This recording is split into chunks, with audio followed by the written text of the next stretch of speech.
Más y Mejores Empresarios, el podcast de AGE Uruguay que busca ayudar a construir, impulsar y fortalecer la nueva generación de empresarios de nuestro país y, por qué no, del mundo.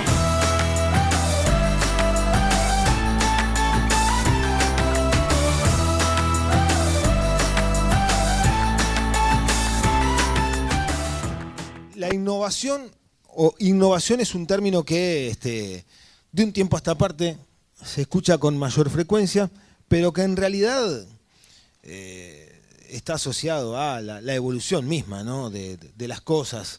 Entonces, ¿por qué ahora ponemos una lupa muy grande o le damos tanto interés al término innovación y fomentamos tanto la innovación? A ver quién quiere arrancar, a ver. Bueno, perfecto. Hola. Creo que lo que pasó en el último tiempo es como que la innovación está muy ligada a la tecnología. La tecnología ha crecido y ha impactado prácticamente hoy cualquier industria. El acceso a la información, el acceso a recursos, etcétera, permite que hoy quizás con poco inversión o con poco, de alguna manera, esfuerzo económico puedas generar gran impacto. Y a la vista está que hay millones de casos de empresas innovadoras donde en realidad la innovación fue poder optimizar ciertas herramientas que ya existían, unificarlas y lograr una solución para resolver un problema. Entonces, lo que está pasando es que está más en boga la innovación, creo que está de moda, está bueno decir que sos innovador, después hay que ver cómo y que sea relevante, pero creo que el impacto de la tecnología atachada a la innovación es lo que está generando ese buzz de hoy, digo. Pero innovación siempre existió. Creo que hoy está como más en boga por el hecho del acceso a la información y la tecnología. ¿Qué decís vos? Yo comparto todo lo que dice y agregaría simplemente que la innovación está ligada directamente con la demanda del consumidor. Es el consumidor el que te lleva a tener que innovar sistemáticamente y más en el momento que vivimos, ¿no? Por todo lo que mencionaba. Sí, yo creo que la innovación, las empresas han ido entendiendo que es un capital de la empresa, es un capital en el que vale la pena invertir y a nivel internacional la innovación está vista como un diferencial desde siempre, desde hace muchísimo tiempo. A nivel país, las distintas formas de apoyo que han ido surgiendo también han hecho que recorrer ese camino sea posible de otra forma, con distintas ayudas y también el tema de la mirada de las empresas hacia lo global. O sea, una empresa que piensa en la exportación, que piensa en vender sus productos en otro país, tiene que sí o sí pensar en innovación porque si no, no va a tener un diferencial con el cual competir. En tu caso, Diego, sos tutor y mentor de emprendimientos dinámicos de base tecnológica, ¿no?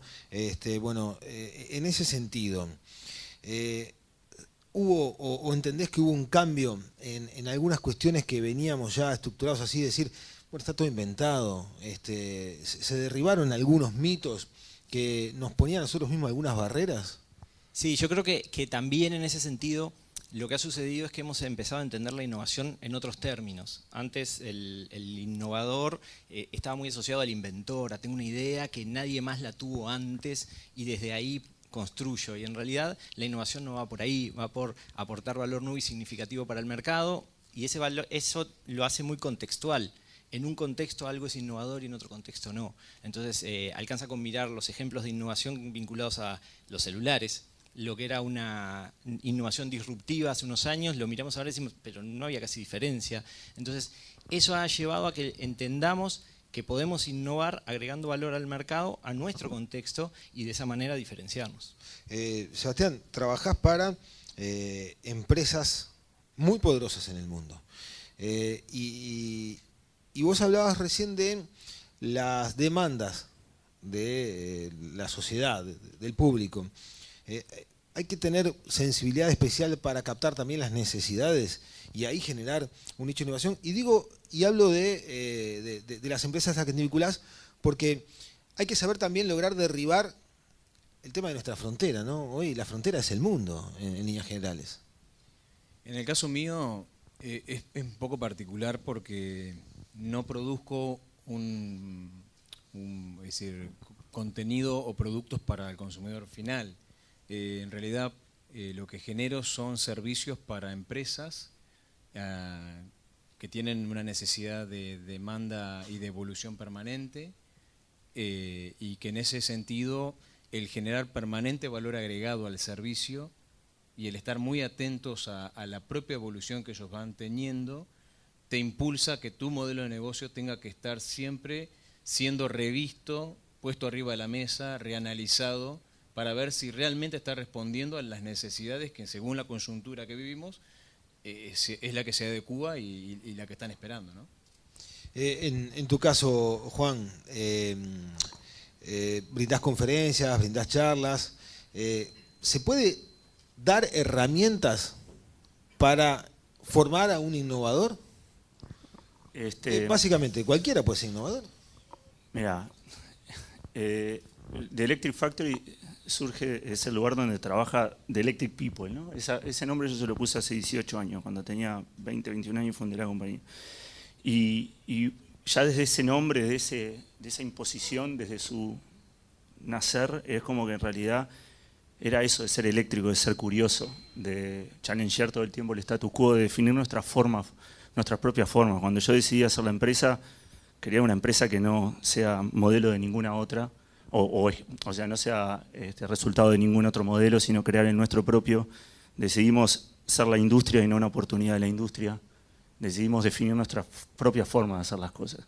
Ese canvas ilimitado de acción y de unir equipos multidisciplinarios. Yo tuve a Daniel Kechichian, el ilusionista, trabajando en el departamento creativo, porque me pareció que podía estar bueno tener un ilusionista para ver cómo se impactaba en la experiencia de usuario o experiencia de acciones, y así 20.000 cosas más que han llevado a lo que hoy es The Electric Factory, que es más un equipo de gente multidisciplinario que hacemos cosas, resolvemos problemas y podemos estar pensando un problema de marketing como resolver un problema de logística y distribución, o estar haciendo un producto que gane el premio más innovador del año.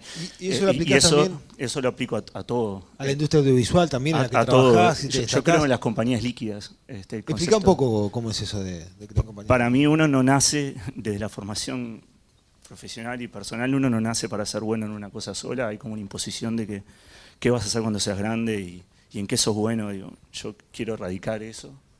Me parece que una persona puede tener varias pasiones, puede ser bueno para varias cosas, y una empresa también. Y no creo en las empresas que son especializadas en algo, siento la multiespecialización. Y The Electric Factory de alguna manera está logrando eso, combinando gente de diferentes disciplinas con un fin común, a una gente fija, a otra gente que la asociamos por proyectos. Lo que sí es importante es que, lo que yo siempre decía cuando íbamos a tratar de ganar un cliente, no importa ganar o perder, lo importante es no pasar desapercibido.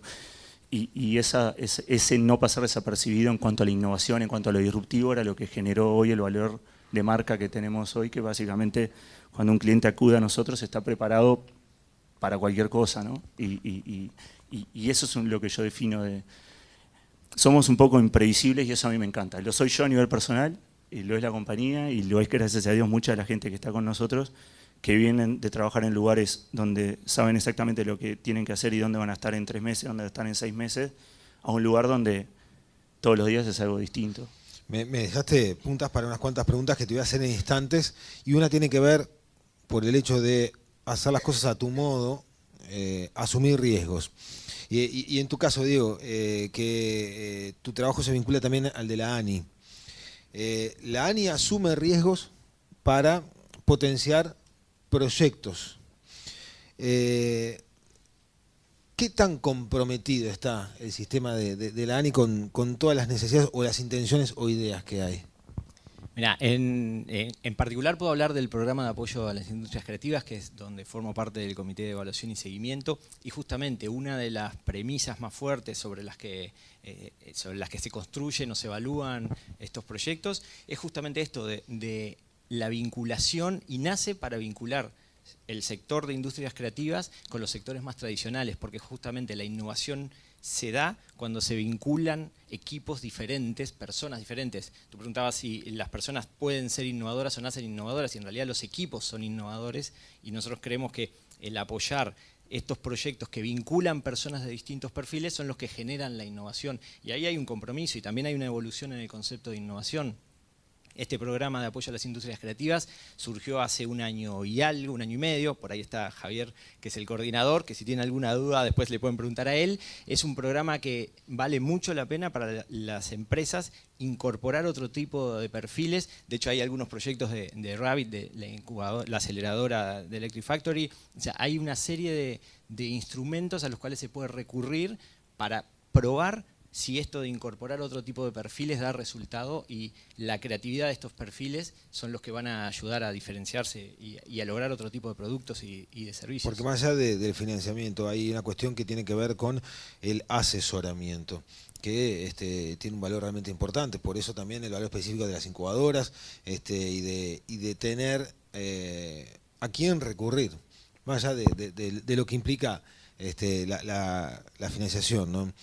Sebastián, en 2004 comenzaste con tu emprendimiento, con todo TV Media, y viste la posibilidad de seguir innovando y de generar a su vez nuevos emprendimientos a partir de aquel, ¿no? Y en 2015 formaste otra unidad de negocio, TTV Events.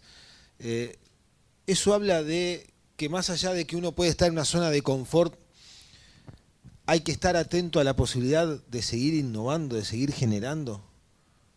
¿O tiene que ver con lo que decía él, el estar bien influenciado con grupos de trabajo de gente inquieta? Creo que tiene que ver un poco con todo. Es decir, como decía Juan, yo soy el primer inquieto en la empresa, ¿no? Y me planteo el desafío permanente de salir de la zona de confort. Es un tema que en algún momento también lo hablé, me acuerdo, en otra disertación. Es decir, cuando uno entra en esa zona es complicado, porque generalmente es porque estás pasando bien o estás cómodo, y nada es eterno, y menos en el mundo que vivimos. Y si lo llevamos a los negocios, la vorágine de los cambios te lleva a que todo hoy sucede mucho más rápido. Y el plantearte nuevos desafíos, el cultivar esa cultura en la empresa de innovación y de inquietud es fundamental, al mismo tiempo que es fundamental estar muy atento a prestar atención a las necesidades que los propios clientes van demandando. Y un poco lo que tú me preguntabas de la evolución a nuevas unidades de negocio tiene que ver con eso. Nosotros, como medio especializado en una industria de entretenimiento, como fuente de información especializada, detectamos que una oportunidad era empezar a generar una unidad de eventos que de alguna manera representaran el sentir de una industria que necesitaba ser escuchada en diferentes temas a nivel de las autoridades locales para cambiar diferentes problemáticas, y fue así que empezamos a generar diferentes tópicos de eventos. Obviamente con el patrocinio de esas grandes marcas que de alguna manera es la industria afectada en temas específicos como puede ser la piratería de los contenidos a nivel online, o el ingreso a través de las aduanas de equipos que decodifican señales o contenidos. Y bueno, y así también cuando decidimos desarrollar la agencia creativa, fue también el escuchar y el estar atento a demandas que nuestros clientes nos hacían, y dijimos, ¿por qué no? No era el core del negocio, pero armamos equipos inquietos para poder brindar esos servicios. Juan, hacía referencia a hacer las cosas a el modo de ustedes, asumiendo muchos riesgos en su momento, se supone. Sí, todo siempre, a full. Hacer las cosas al estilo habitual también es asumir riesgos, ¿no? Sí, no, pero seguramente tal vez te lanzabas a un vacío que no sabías si había red, dónde ibas a llegar. ¿De eso también se trata de innovar? Mirá, de vuelta, 3 puntos. Uno es, si íbamos a hacer algo nuestro, que iba a ser a nuestra forma. Eso fue axiomático, fue desde el inicio. Bueno, si voy a hacer mi propia empresa, voy a hacer la empresa que yo siempre quise. De la forma. Segundo, la sensación, ya que dijiste vacío, la sensación que yo tengo y que sé que tenemos en la compañía es como de un algo en continuo movimiento que nos hace sentir que estamos al borde de la cornisa, pero que nunca vamos a caer. Y la sensación es porque vos estás todo el tiempo en condiciones de crearte el próximo escalón para... O sea, nosotros nacimos del vacío. Yo fundé la compañía cuando no había internet. De hecho, yo instalé las primeras antenas de dedicado en las azoteas de los edificios para crear la primera grilla de internet en Uruguay. O sea, creé una empresa de internet cuando no hay internet. No hay internet 24 horas, digo, ¿no? Y lo otro es eso de asumir riesgos, y el día que la gente pueda definir The Electric Factory en una oración es porque no existimos más. O sea, el día que yo te pregunto, ¿qué es The Electric Factory? De hecho, cuando presenté, o sea, a mí me cuesta definirnos y eso es nuestro core. Para mí las compañías, cuanto más indefinidas son, más unpredictable son, por lo cual es más difícil de identificarlas, más difícil para la competencia.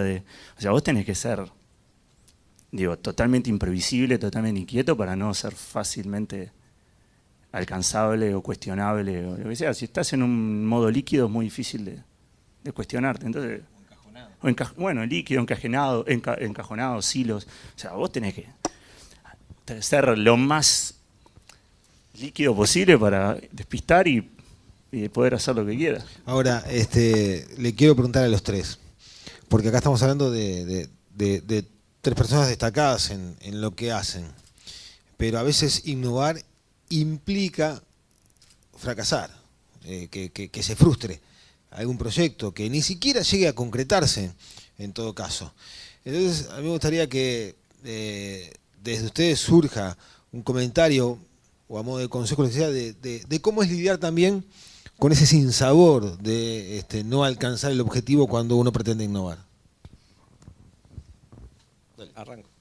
Sí, yo muchas veces digo que esto de la innovación, esto de innovar es como el deporte, ir al gimnasio. A todos nos gusta el resultado, pero pocos tenemos la constancia de hacerlo y de seguir ese camino para llegar a ese resultado. No vas a sentir mal, te pido por favor. Es así, es así, es así. Entonces, y además nos acordamos, las empresas nos acordamos de la innovación, es como ir al gimnasio cuando viene la primavera, cuando tenemos problemas. Y ahí es cuando la urgencia le gana al poder de la innovación. Y eso es lo que hay que tener muy claro cuando una empresa, sobre todo empresas jóvenes, y hoy hablábamos con Pablo de los consejos para las empresas jóvenes. Cuando estás arrancando hay que saber que va a haber sinsabores y que la urgencia no le tiene que ganar la innovación.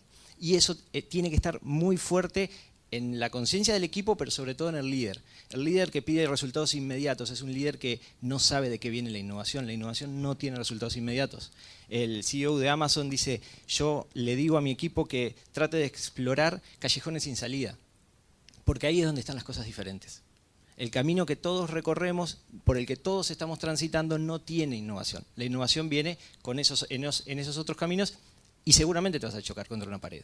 El equipo de liderazgo es el que tiene que tener muy claro que hay que mantener el timón firme y seguir en el camino de la innovación, porque es el capital de la empresa. Ir al gimnasio, mañana voy. ¿Qué opinas al respecto? ¿Juan? No. Bueno, a ver, comparto, pero bajo un poco también algunos conceptos bien terrenales para hablar entre casa. Es decir, me gustó mucho lo que refirió recién, porque en definitiva hay que innovar cuando uno está en un buen momento, justamente adelantándose a los acontecimientos, no esperar a que tener el agua en el cuello. Hablabas de salir de la zona de confort, justamente, es en esa instancia. Yo hablo también de que es importante a nivel de cualquier empresa plantearse el kilómetro extra permanente. Es decir, siempre eso dar un poco más de lo que a uno le exigen. Esa hasta te diría que una filosofía de vida ganadora que es importante para implementar. Pero bueno, es decir, en términos generales, estamos alineados. Sí, en el caso nuestro, forma parte del ejercicio diario. El fracaso no es fracaso, ¿no? Lo que sí es fracaso es pasar desapercibido. Eso para mí es lamentable. O sea, errar está bien. Ahora, errar y que no se note es una macana. Errar haciendo una boludez, ¿viste? Claro. Ahora, si estás errando y bueno, tiraste algo que nunca existió y le erraste, bueno, aprende. Pero si estás haciendo algo que no tiene ningún impacto de verdad, y creo que todo el mundo sabe dónde puede innovar. Todo el mundo sabe dónde está fallando, todo el mundo. El problema al fin y al Pero cuando cabo estás arrancando también, es que cuando estás arrancando es todo es más buenísimo. factible que falles. Es más, No. digo, por la falta de experiencia. Por la Pero falta también de... tenés nada para perder. O todo, no sé, depende de cuándo. Que nada. Sí. ¿No? Sí, sí. Está. Si vos lo decís. ¿No?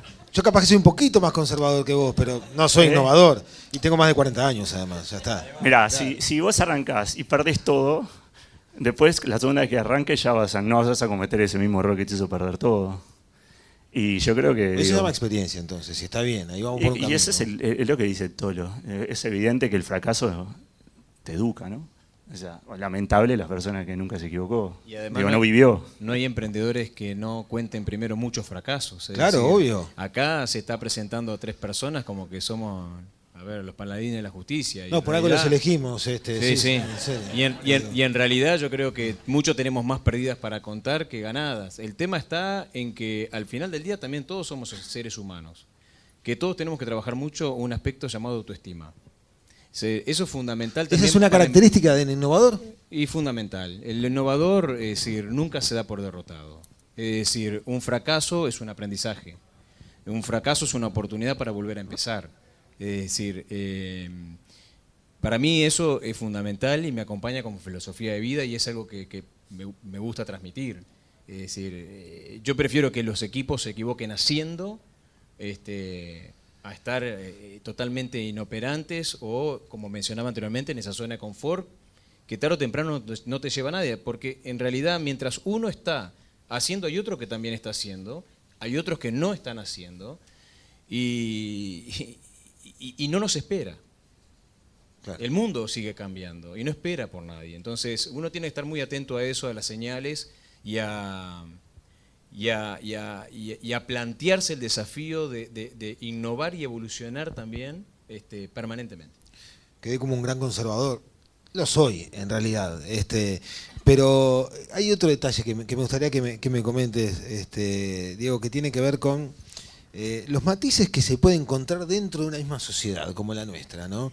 Una sociedad chica, una sociedad seguramente tal vez con un perfil bastante conservador, por más que el empuje de la gente joven está generando algunos cambios realmente interesantes, aunque hay también algunos veteranos que se están destacando en esto de innovar. Pero, ¿qué diferencia o matiz podemos encontrar, por ejemplo, con el interior del país?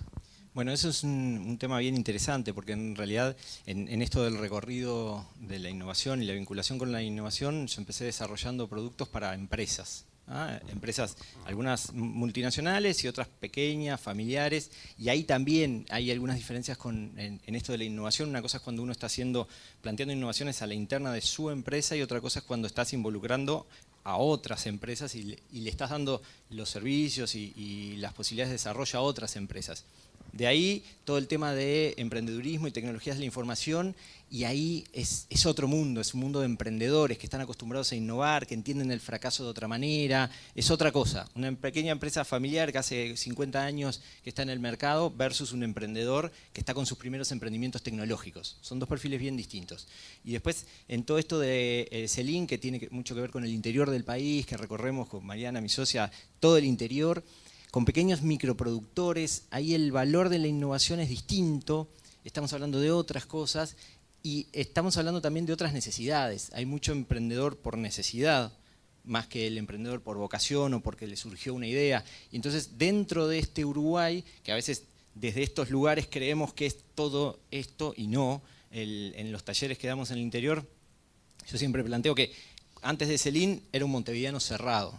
Yo iba a Colonia, Punta del Este, Rocha, Franja Costera, para mí la ruta no tenía pozos, y empezás a recorrimos 30.000 kilómetros en el interior del país, y claro, son otras realidades. La persona que tiene que caminar 8 kilómetros a través de un monte de eucaliptos para llegar a ese lugar donde está tratando de generar valor con su trabajo en un pequeño taller, entonces le hablas de diferenciación, de innovación, de los productos puestos en Europa, y es otra escala. No hay conectividad, no hay internet, no tienen internet en algunos de estos lugares, a pesar de que hablemos de cobertura nacional. Entonces, son como distintos matices de personas que dentro de un Uruguay que parece tan chico, con 650 kilómetros nos empiezan a hablar en portugués, o sea que es realmente chico, en esas pequeñas localidades se enfrentan a desafíos que desde acá nos resultan desconocidos, pero que también hacen a ese perfil de persona, ¿no?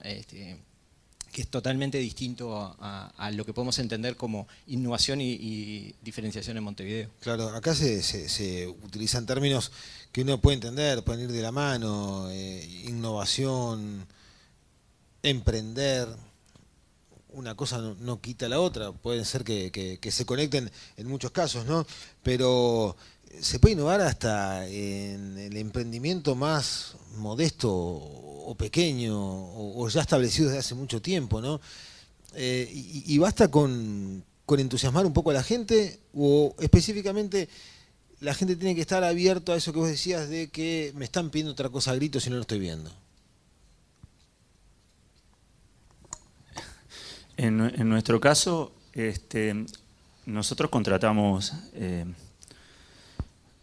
formas de ser, no contratamos capacidades, y después ahí dentro ellos mismos van desarrollando y su inquietud, y eso va generando innovación y va generando cambio, va generando, o sea, en realidad nosotros terminamos siendo lo que el propio equipo va definiendo, ¿no? O sea, eso creo que es un acierto más hoy también, donde de alguna manera las capacidades se van comoditizando y en realidad lo que va generando el diferencial es esto que hablábamos hoy, de la curiosidad, de la inquietud, de los que quieren cambiar el mundo, de los soñadores. De alguna forma nosotros tratamos de nuclear a esas personas, trato de identificar a esos soñadores que le brillan los ojos, ¿viste? Con ganas de hacer algo distinto, y después que se suban a la plataforma para lograr impactar, a veces con cosas de alto impacto tecnológico o de alto sacrificio económico o de horas, y a veces con simplemente una idea que vienen y dicen, mirá, se me ocurrió esta idea,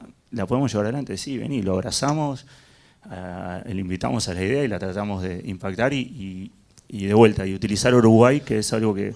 Yo tengo un hijo de mi primer matrimonio y toda la vida me han dicho, ¿por qué no te venís a Nueva York a vivir afuera? Estaríamos rompiendo. Y a mí no, yo quiero ser padre, es mi prioridad absoluta. Entonces Uruguay era como el lugar donde yo tenía que estar. Entonces empecé a ver en Uruguay un lugar donde justamente el error y el testeo y el prototipado y la posibilidad de nosotros como empresa generar betas o casos, escenarios de testeo en Uruguay para después poderlos llevar al mundo y exportar, me pareció un diferencial enorme. Entonces ese es un poco hoy el speech que yo tengo cuando nosotros nos posicionamos como una empresa innovadora de generar prototipado y testeo. Cuando voy a Estados Unidos, cuando voy a China y eso, de tratar de venir acá a hacer esas pruebas y después, mirá, lo hicimos, funcionó, ahora andá y hacelo en Miami.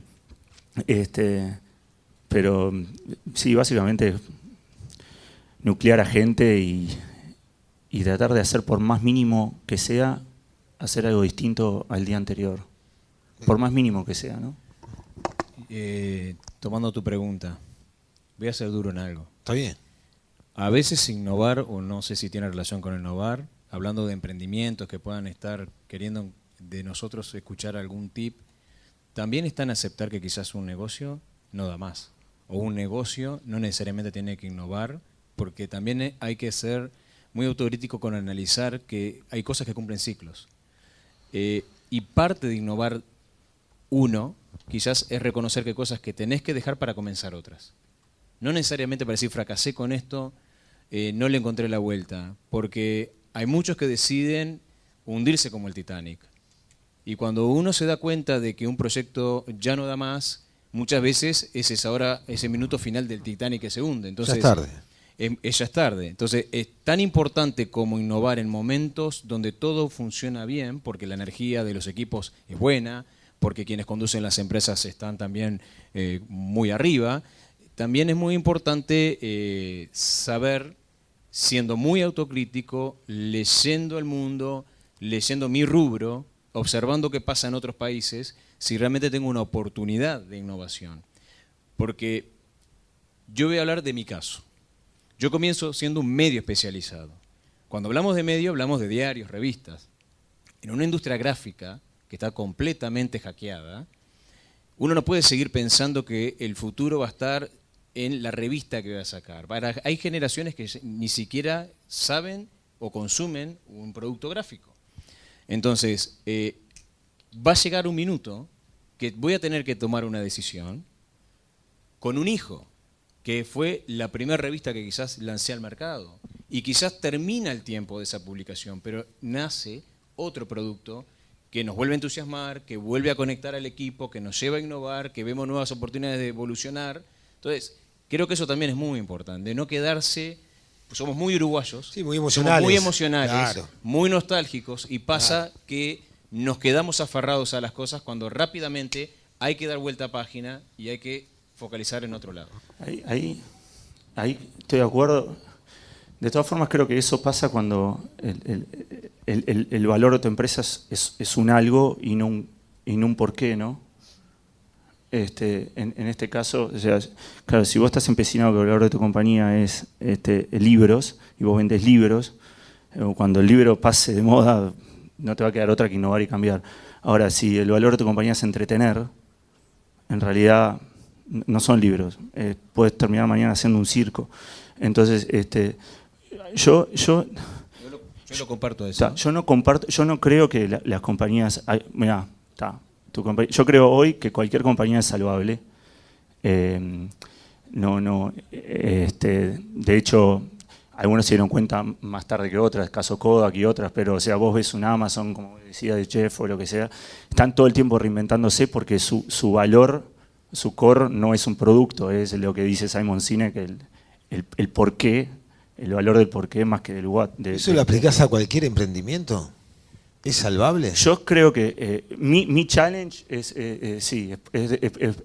ver que puedo llegar a intentar de salvar cualquier emprendimiento. Es un poco lo que pienso creer.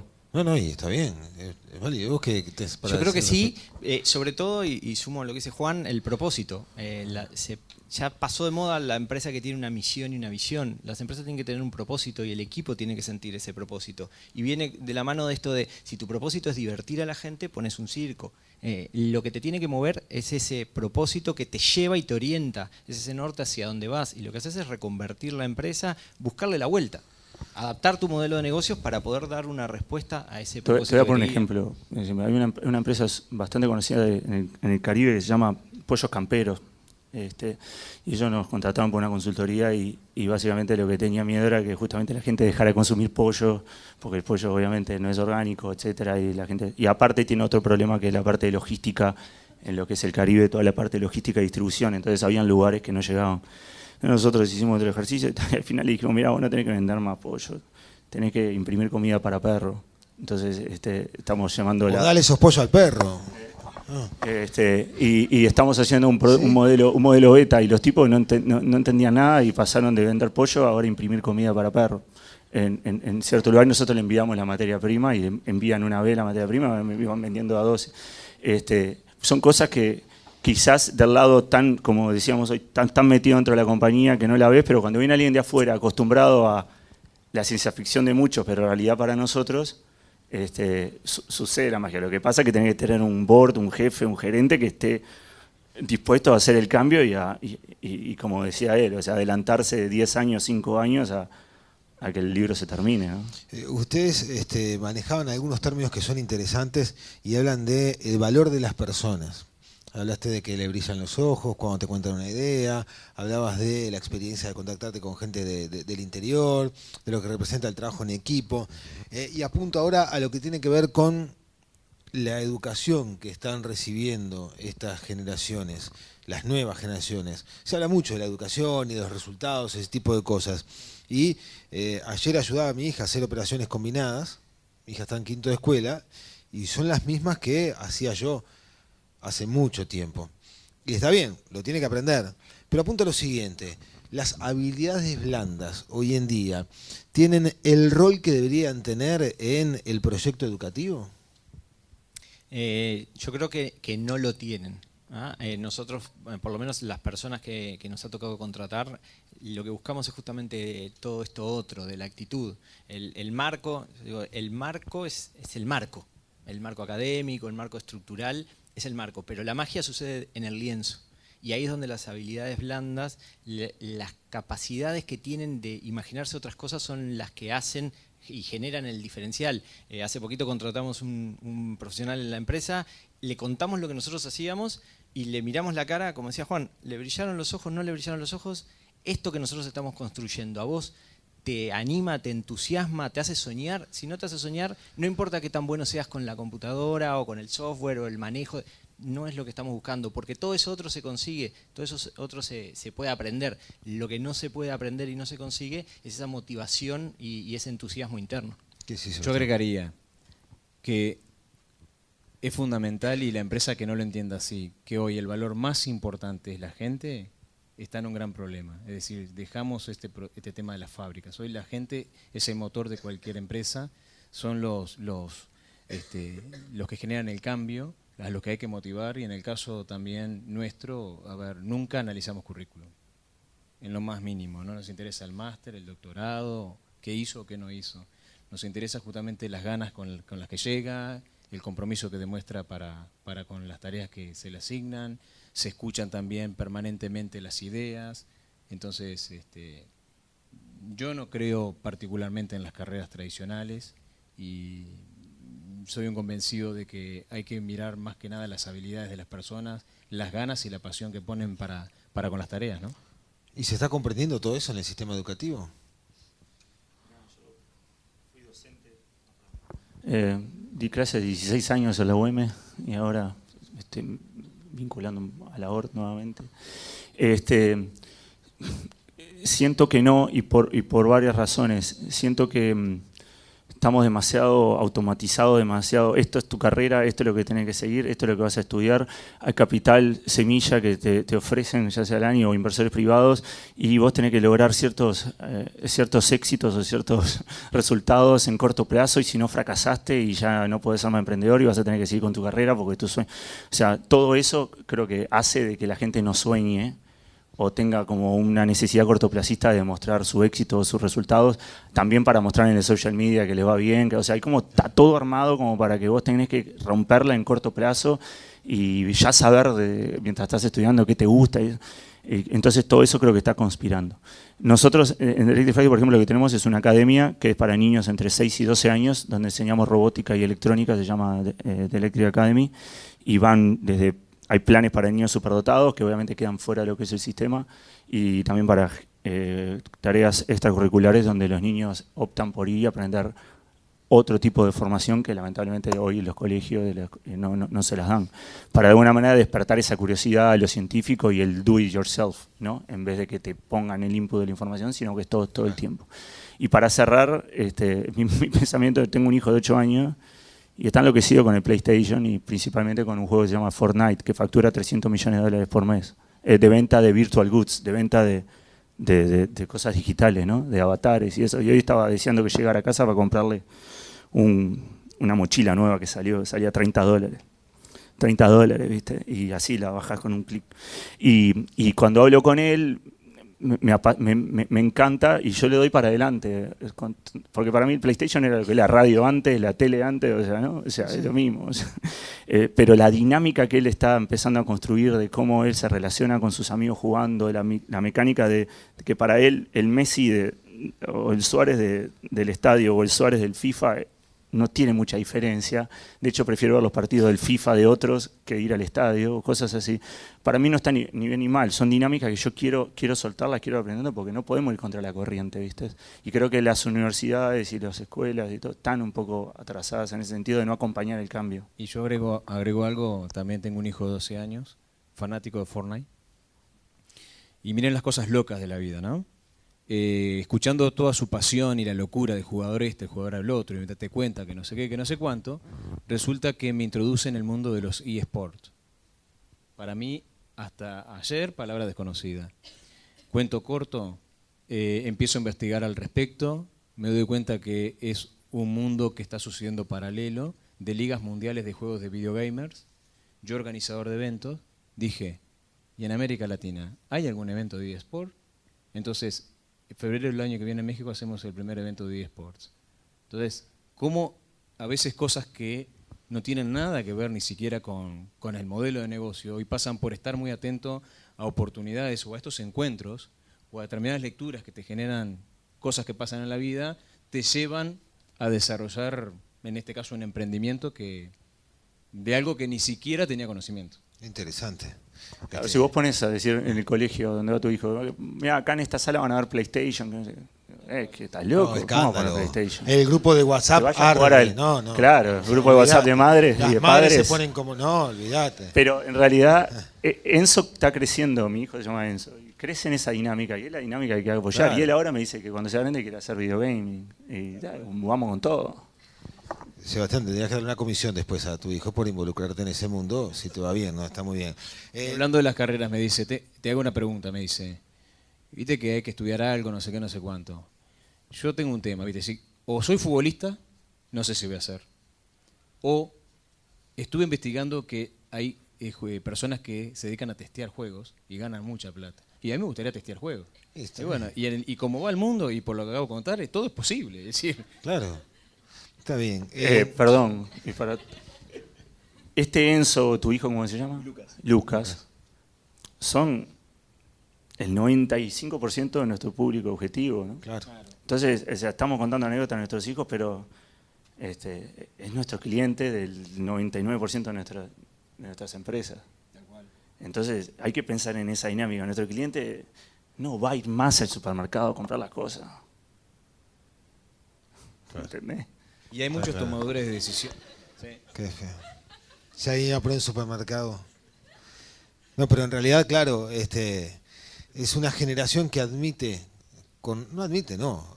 o vive con naturalidad todos estos cambios que a otra parte de la sociedad le está no solo costando entender, sino hasta costando desarrollar. Yo tengo un tío veterano que no le gusta poner el parking ahí con el teléfono. No sabe, va a venir el inspector y va a multar porque no tengo el papel ahí. Y ¿Y no, qué hace? le cuesta entenderlo. No anda más en auto. Entonces va, no, le dejan un estacionamiento, acá está No seguro, anda. no me la roban. Entonces, hay que trabajar también para una parte de la sociedad a la que todos esos cambios les lleva un proceso un poco más largo, ¿no? Pero bueno, las conclusiones corresponden para todos ustedes, pero me gustaría que cada uno de ustedes cierre esta magnífica exposición que han desarrollado, muy interesante por cierto, reflejada en la atención con la que todos han seguido la participación de todos ustedes, con un, no sé si consejo, reflexión o una devolución a modo de cierre de cada uno de lo que tiene que ver con este tema, ¿no? de creando cultura de innovación. Arranca. Arranco. Yo creo que sobre todo con lo que conversábamos hoy de empresarios jóvenes que están arrancando con sus empresas y demás, la innovación no es una opción, la innovación es el camino. Hay que diferenciarse, hay que recorrerlo, hay mucho de acostumbrarse a esto, a aprender de los fracasos, mucho del intercambio interdisciplinario y mantener el timón firme en esto de destacarse con la innovación, diferenciarse y de esa manera poder construir un camino que los mantenga alineados con ese propósito. Si ustedes encuentran un propósito dentro de su empresa y saben por qué están construyendo, la innovación es un camino a recorrer de una manera bastante accesible y cómoda que los va a llevar a otro lugar. Yo agregaría hacer una autocrítica de dónde está hoy mi organización. ¿Cuánto realmente innové hacia mi organización, mis recursos, mi gente, mis equipos, en el ámbito que hoy se genera el trabajo? Y también analizar dónde estoy hoy con el servicio o producto que estoy ofreciendo. Es decir, cuánto valor agregado estoy generando o cuánto más puedo generar para seguir evolucionando, ¿no? Sí, y para mí, si vos haces, innovas. Dentro de la premisa de que estás haciendo algo distinto. Entonces, si vas a abrir una cuenta de Instagram personal, voy a arrancar por personal, y querés vos convertirte, tenés un objetivo con esa cuenta, y empezás a hacer algo distinto. Si querés generar impacto en tu compañía, capaz que ya moviendo a la gente de finanzas cerca donde es producción, por lo menos entienden que eso. O sea, no tiene por qué ser cosas muy grandes, pueden ser pequeños cambios que cuando nos empezamos a acostumbrar a hacer y a tomar mini decisiones y empezás a ejercitar ese músculo de hacer, cuando te querés ver, a los 6 meses estás haciendo cosas más grandes. Pero tenés que empezar a levantar de 1 kilito. Pero ese kilito puede ser, por ejemplo, en el equipo nuestro, en la empresa, todo el departamento de administración contable está al lado de producción. Entonces la gente sabe qué proyectos estamos, se vincula. No son los de administración arriba, segundo piso, a la derecha, no.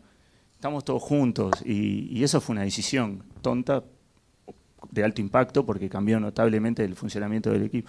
Entonces, para mí hay cosas para hacer en toda compañía.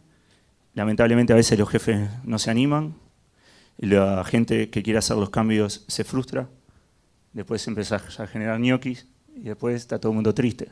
Es toda una cadena, digo. Por eso, cuando viene un empleado, viene alguien a querer hacer un mínimo cambio, aunque sea cambiar el copete de un mail o la firma del mail o la forma de mandar un mail o a ver a atacar a otro cliente, díganle que sí.